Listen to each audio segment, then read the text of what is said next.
Здравейте! Днес ви показвам новата прежда от Александър. Тя е доста голяма и затова и проектът ни ще бъде малко по-голям от обикновеното. Необходими са ни както прежда, така и това сладко солче. Останете до края, за да видите какво ще створим. А сега нека ви разкажа малко и за самата прежда.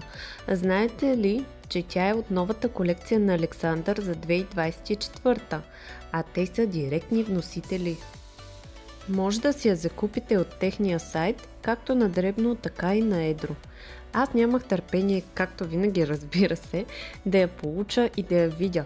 Какво ли ще сътворя с нея? Много се чудих.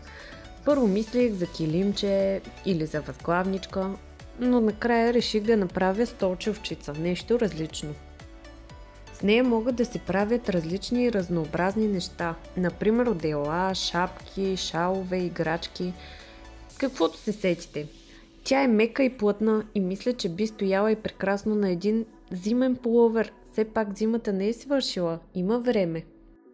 Тъй като преждата е малко по-обемна от останалите плюшени, артикулите с нея стават още по-бързо.